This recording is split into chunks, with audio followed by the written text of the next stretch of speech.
tremendous job with our clubs this year. We have in our academy, Laura Hosper. She's a student in South Alabama. She also coaches our academy. She went to Davidson High School. We have Coach Ryan Copeland that we're bringing in.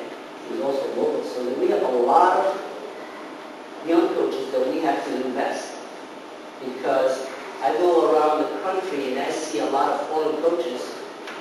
They're here for a month, they're here for a day, year, two, and they're moving on. But if we invest in developing our local American coach, this club is going to grow and it's going to be strong because of it. And while we're doing that, I'm bringing experienced coaches as far as college coaches. Coach Mike Varga, Brian Diaz, who's going to be our academy director. We got Ken McDonald. Ken McDonald is the U.S. national team coach and for the deaf team. And it's a very good team. They're getting ready to go to the World Cup. He won the World Cup with the women's side. And he's going to be working with our U18 boys team. We got Peter Stephen, is one of the top coaches in the South. He's originally from Trinidad.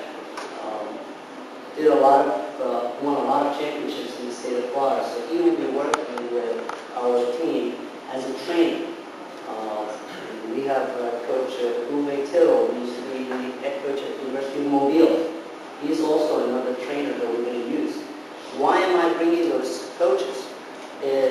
I'm bringing those experienced coaches to mentor our coaches so we can get better together, okay? Not only just giving them a team, I want them to invest in improving the quality of our coaches.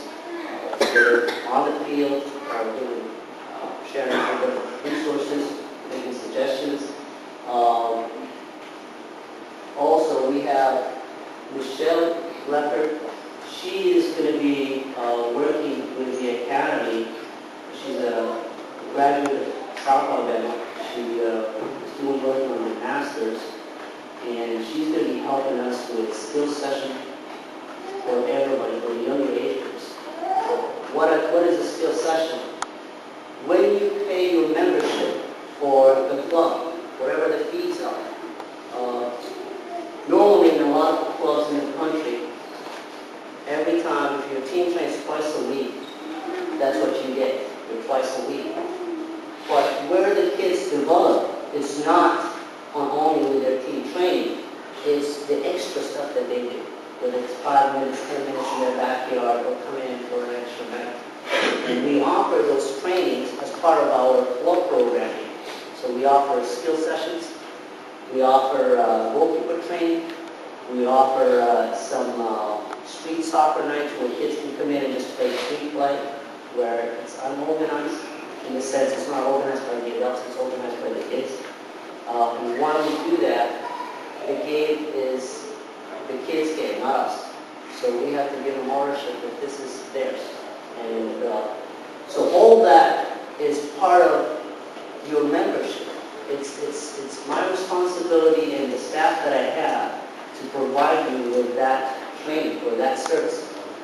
In a lot of other clubs, you have to pay extra fees every time you do an extra session.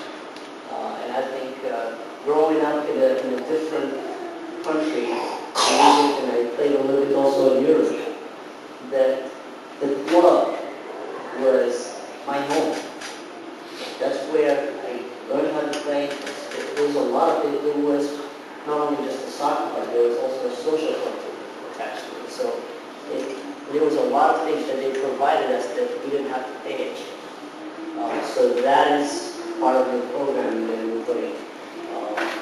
In the future, I'm already working on trying to work with strength and conditioning coaches where they can come in and teach our younger players movement, how to move.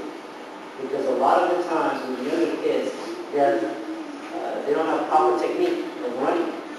So that is very important that we're getting ready to introduce. So that is part of our overall program. Teams, we had 22 teams this past year, and projected we could probably add a few more teams to tryouts, part of what I want to do is we want to expand the volume at the grassroots levels, at the U10, 11, 12. We want to have a lot of kids playing. And the reason for that is the more kids you have, and they're playing at their own level, skill levels, it could be A or B or C or even, different levels. But they're playing in tournaments and in flights that is appropriate to their level. And the reason we do that is I cannot determine who's going to be the top player when they're 13. Because some kids develop at different rates. Some kids are so good at 10, and there's another kid that is not the top player of the 10-year-old, might be the top player of the 11. And it's totally because they're growing at different rates. They have different growth spurts. And it's a little bit different. You would see girls at the age of 12 that are physically stronger than boys. Okay? And that changes at 14, 15. So there's a lot of different reasons why we cannot determine. So it's very important that we have a lot of players that are developing, and as they go, we're gonna put them in different levels. Division 1.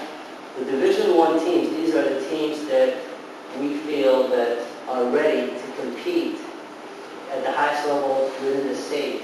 And that means playing state cup, playing against the top 8 teams in the state, or playing also across the top teams in the city of Florida.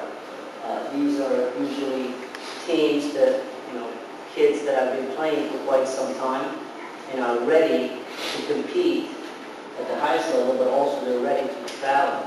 Their level of commitment for soccer at a little bit higher level.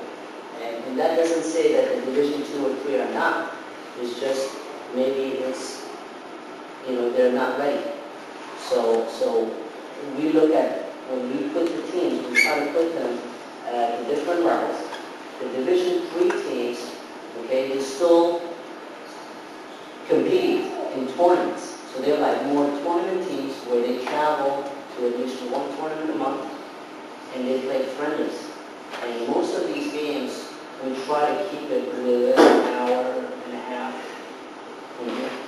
If we go overnight, it would be either New Orleans or Walton Beach. We try to play within this region. With the Division 1 team, they travel 2 to 3